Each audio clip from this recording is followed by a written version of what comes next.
What's up, everybody, and welcome back to another episode of Lockdown 23 and 1. That's right. Good coffee, ladies and gentlemen. Today we're going to be talking about smoking in prison or jail. You know, a lot of people have heard me tell stories about how I used to smoke weed and cigarettes. You know, when I first went to prison, cigarettes were legal. You know, they sold lighters, they sold tobacco, and saying that kind of makes me feel old as hell. But for real, it was only... Well, yeah, it was a long time ago. It was like 10 years ago.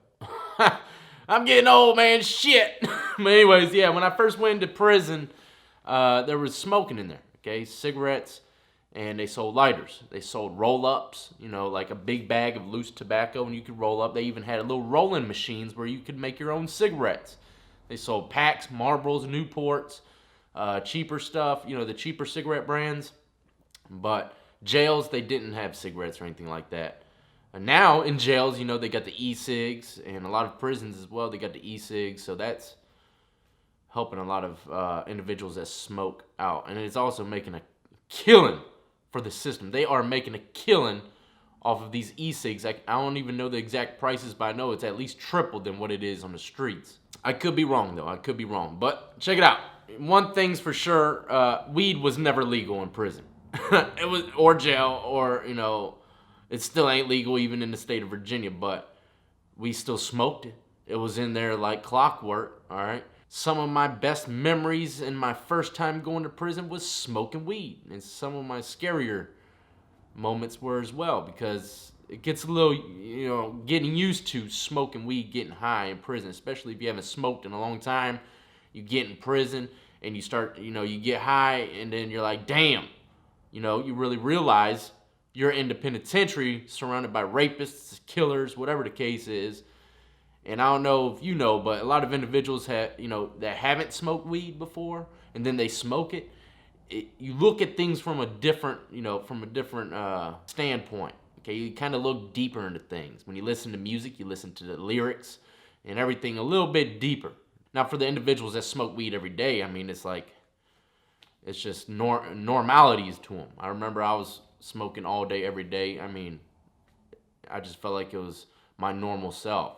But definitely in lockup, and more than likely this is the situation. If you don't keep up with your weed and cigarette smoke, when you do hit it, it's going to be like you never hit it before. Okay, even a cigarette, you're going to get dizzy, might get a little sick from the nicotine. That's how it is. But anyways, how did we get away with it, man? How did I get away with it? I'm going to tell you some of the basic concepts of how we got away with it, that even the correctional officers, I'm sure, 100% are trained to see these type of things going on. Because you know just as well as I do, okay, the COs are told that inmates smoke and what exactly to do when coming across something like this. But check it out. In jail, it's a little harder to get away with it. I ain't gonna lie. It's a little harder because the blocks are small. And, you know, it ain't prison. You can't go outside or anything like that. And jail, you know, typically, I guess, for at least for the state of Virginia, in jail, some certain times, correctional officers or deputies, COs, whatever you want to call them, they tend to make a little more rounds, I guess, in jail. But that's just from my experience. Sometimes they don't make rounds at all, you know, for hours. But from my own experience, they make rounds a little more in jail. So it's a little harder for you to smoke. Closed, confined area. In jail, man, if you are lighting up a fire, lighting up a cigarette, smoking weed, chances are, okay, you're going to smoke it very quickly. Very quickly, flush evidence, and that's it, okay? You get your little smoke on, they're going to end up probably shaking it down. But hey, it's all gone now. Who gives a damn? They might even piss test the whole block, you know, since the block is so small. In jail, I mean, of course, some parts in some jails in Virginia that I've been in, they have big blocks, you know, tiers and stuff. But, you know, it's just not as big as prison, okay? So let's go ahead and bypass jail. More than likely, chances are in jail, most people get caught up. If they don't personally get caught up, the whole block will suffer. The whole block will pay for it. They might drug screen everybody. And if you pop dirty, hey, that's a charge, man. You know, they could even give you a street charge for it. But chances are, if you didn't get caught with the weed or whatever, I mean, they ain't gonna give you no street charge. You know, if it's just in your system, I mean, how can they prove? Unless you've been in there for freaking a year and a half, there's no way that weed would stay in your system for that long. So you got, you know, these are all different variables that could come into play if you were to get caught. But we're not talking about getting caught. We're talking about how to get the freak away with it. How did I get away with it, man? Check it out. In prison, okay, there's different ways to do it. There's one thing that they sell on canteen, commissary, that everyone can get, and that's baby powder. I got a funny story to go with this baby powder. My homeboy got caught up like this, and it's pretty. I didn't get caught up in it, but he did. He went to another block on the yard or another housing unit, and I used to see him on the yard, and I said, what the hell happened? And he told me his story. But anyways, in this prison, you know, or baby powder, let's get back to baby powder. Baby powder is an easy way. It's like an odor eater, you know. You start spraying the baby powder everywhere as a cloud, but at the same time it mixes with the cigarette or weed smoke, and it kind of just kills the smoke off a little bit, you know. Not all the way. And COs know this too. If they come into your cell and they see a big cloud of freaking baby powder, they know exactly who the hell was smoking. Incense, okay, we used to make homemade incense, and COs would catch us with these all the time. We would make incense 3-4 feet long, twist it up really thin with some. I made a video on it, actually. It was in a picture of one of my thumbnails. I was wearing black sunglasses in it. But anyways, we would roll up these long incense, 3 or 4 feet long, and they would burn all day so that we don't have to constantly light up or try to figure out how to. This was after they took cigarettes and tobacco out of prison, okay? Lighters, stuff like that. All that stuff was taken out of prison. So we had to improvise. And when we started a fire, we didn't want to constantly light stuff up. Okay, and the best way to keep a cherry lit, in order to light our cigarettes and weed and stuff, we would light a wick. And I'm talking about this thing would burn all day, 24 hours a day. Okay, unless we knew a shakedown or some crazy CO was working. But the incense, it let off such a little bit of smoke, and so many people were lighting these incense that it just made the block smell like an air freshener. Okay, we would roll up these toilet paper, you know, get a long thing of toilet paper, roll it up real thin, and we would put Muslim prayer. Sad to say, no disrespect to the Muslims out there, but some of the perfume stuff that they sell was it was for the Muslims. Okay, it's prayer oil, and we would spray. Everyone would do it. It wasn't just me, so don't attack me, man. You know what I mean? We would lather the incense up with the Muslim praying oil, and we would light it up. You know, let that thing burn all day. Hang it out the window or hang it next to the vent. Every cell pretty much had an intake and intake and exhaust vent. We would hang it, you know, right next to the vent, and the smoke go right out the vent. You know, and that's how we always lit our cigarettes and kept it going all day long. But when we start smoking, you know, of course, there's a baby powder. We got the incense burning. It smells good, fresh in there. We would have spray bottles, okay? Spray bottles that was mixed with Bengay. Yeah, Bengay, all right? We would mix Bengay with some freaking, whatever the cleaning materials that they give us, the liquid stuff. They would give us cleaning supplies in the morning to spray down the floors and mop them up, you know, disinfectant, stuff like that. We would mix Bengay with it, keep a spray bottle. We wouldn't return all the spray bottles. Keep it in our cell, mix it with Bengay, disinfectant, whatever else, shampoo, whatever kind of special blend we had at the time, we would whip it up, make it bleach. Sometimes we get bleach, and bleach worked really good. And then as we're smoking, you know, we'd spray it in the air, and you know, it just blended in. It killed the smoke really good. Another way that we got away with it was flushing it down the toilet. Okay, the toilets are so damn powerful in prison that you can literally smoke right under it and constantly flush it. That thing will suck the smoke right out from your freaking mouth. That thing is powerful, y'all. I'm not playing. Prison has some of the most powerful toilets I've ever seen in my life. So yeah, we would smoke right above the toilet and flush it, blow the smoke right down the freaking toilet hole. It would suck it right down, you know. And of course, I was in a medium prison, okay. They had windows. We could open up the window about this much, but it had a metal screen in front of it. But I'll tell you a quick story about how my homeboy got caught up, and I wasn't there for it. I mean, I was in the same block and I saw him get arrested, but I saw him later on and he told me a story, like I said. Now, I can only imagine what this looked like to the correctional officer, but this gave me a good laugh when he told me his story, all right? So, he was smoking cigarettes, okay? Cigarettes, you know, that's pretty much like a basic charge. Weed will raise your level and send you to a high-level prison where you're surrounded with people with samurai swords, okay? So, you might want to think twice about smoking weed or getting high in prison. You're risking a lot. Not to mention they could give you a street charge or take your good time. You won't be going home when you plan, you know, and every bit of good time, you know, you need every bit. You want to go home as soon as possible. So it's a huge risk. And that's why on my second bid, when I matured a little bit, I stayed away from weed, you know, but I definitely smoked them cigarettes. You know, I definitely did. But anyways, dude was smoking a cigarette, and this is what he told me. He was smoking a cigarette, and he was spraying baby powder. He stuck his arm out the window of the cell, because in this prison, believe it or not, they had cell windows, but they had no glass or nothing. It was about this wide and about this tall, okay? And you could literally stick your hand out with the mirror to see down the tier and everything. You would always see during lockdowns dudes with their hand out with the mirror checking everything out. That's how you could see if COs were coming, whatever the case is. But this dude, he stuck his arm out during lockdown at nighttime and was spraying baby powder everywhere, okay? And it's spraying it in his cell. And just so happened, the correctional officer was watching the camera when all this was happening, and he was zooming in on him, and he was spraying the baby. He could see in the camera. The guy said that the CO could see it in the camera with his arm hanging out, spraying the freaking baby powder. I can only imagine what that CO was like. Damn, man. You can't be more stupider, you know what I mean? Just spray it inside your cell. And you know these cameras in prison, they can zoom into your freaking, to a mole on your kneecap. These cameras are powerful, you know what I mean? So that's how he got caught up. The camera saw him spraying the baby powder. They came into his cell and they did a little search. They found evidence of ashes and stuff like that, so they took him out. But yeah, that was a funny story, you know.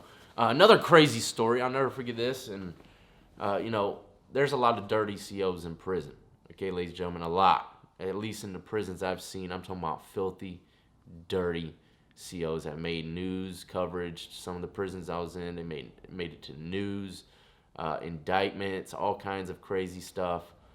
It's getting worse and worse, believe it or not. The COs, man, they're dirty, boy.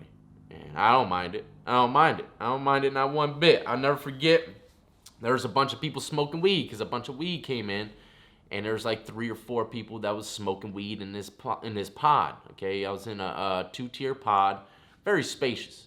But this prison, we were so used to not having to worry about anything because the COs were so dirty. I mean, we just openly smoked weed anytime we wanted. We didn't even care about even blazing. I mean, of course, the paranoid dudes, they would be spraying all the good smelling stuff. And even though they didn't have to, you know, I'll never forget, this correctional officer walked in, he screamed, he goes, "Damn, y'all smoking the good shit." I said, "No, boy," I said, you hear people from the cell, yup. I'm like, man, this prison crazy as hell. This is the damn streets. You know what I mean? You got correctional officers don't give a damn that they're blazing weed. They know it's the good stuff. You know what I mean? It's potent as hell. I mean, just picture yourself sitting in prison with a bunch of freaking killers and whatever the case is, smoking weed like it's the streets, and the police don't even care. What does that make you feel about your safety? How does that make you feel? You think you're gonna feel pretty safe around these police? You think you're gonna feel safe going to tell them, "Hey, I owe some money to someone, can you get me out?" You ain't getting out that block no time soon. He might just alert the dude that you owe money to. Because the dude that you might owe money to might be the guy that's bringing him money. You know what I mean? You never know. And, you know, even though it's cool as hell to have COs like this, okay? Even though it is, for real, some people, man, they pay the consequences behind having cool COs in the block because they really do need them for safety. And, you know, sometimes it just don't happen. You know, they're getting sexually assaulted daily. Beat up, and they really don't have no one to tell, you know? So sooner or later, though, these, I hate to say it, COs, correctional officers, you better listen up. sooner or later you will get caught up. Just like us inmates got caught up and got locked up. Go read news articles. Go just type it in. Every day, a CO's getting knocked off. Okay, snitches. Something major happened to where, someone got hurt or, got tired of being raped, and he notified certain individuals, and then they're going to open an investigation. Feds might come to the institution, and if that happens, man, you're through. They're going to be running back surveillance footage, everything, So think twice, anybody in there trying to smoke. Think twice, any correctional officers out there trying to make an extra buck. Look, man, it ain't worth it. It ain't worth it. Inmates, do your time, get to freak out. Now if you have life for 20, 30 years, hey, who am I to say to do your time and get out? That's your life, man. If I was doing 20 to 30 years, shoot, 15 years. Shoot, 10 years. If I was doing 10 years, I don't give a damn, okay? I'm blazing. You can have all my good time. I'm blazing when I can. And you can raise my level and send me to a whole, to a major prison, to a maximum security prison. I don't care. This is my life. You know what I mean? 10, 15, 20, 30 years. That's a long damn time to sit there and just chill and follow every rule and regulation. Man, you gotta, they're just knowing me personally, I wouldn't do that. I would get in there and get my hands into everything. If I had 10 years or more, I'm gonna be getting in the mix. And that's just a fact. I'm not telling anybody else to do it. That's just how I know I would do my time. Maybe not 10 years. I'd say probably about 15 to 20.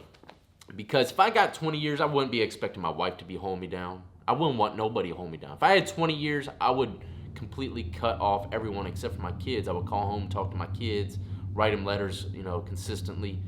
But as far as relationships and stuff like that, man, I'm not gonna. That's my life.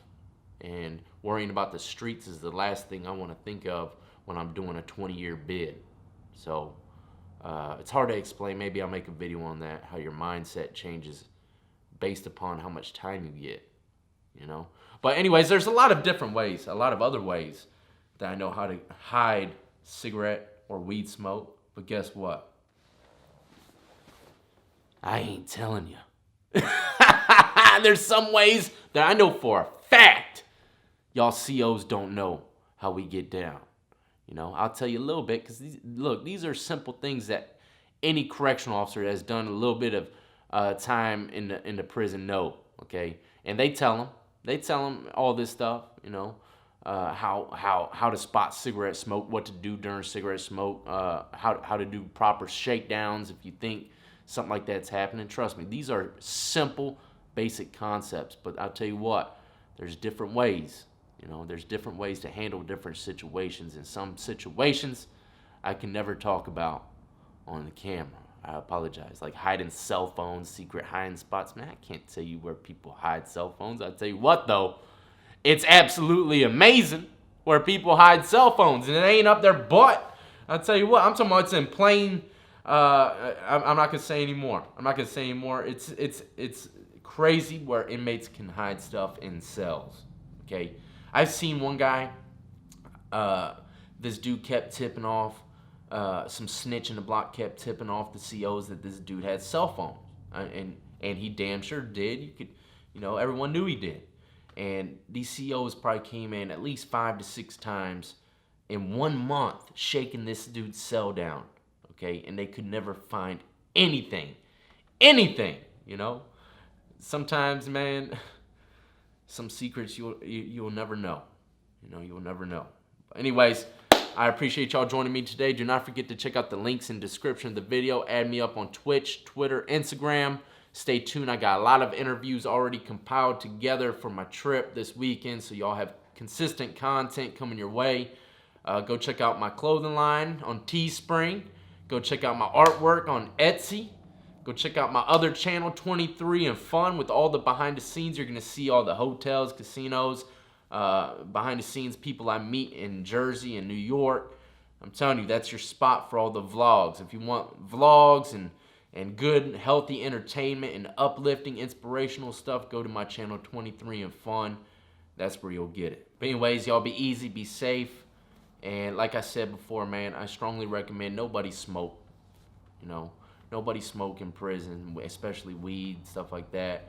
And COs, I strongly recommend, man, don't make that fast buck. Slow money's good money too. All money's good money. So don't say I didn't warn you. Start doing what's right today, ladies and gentlemen. Y'all be easy out there.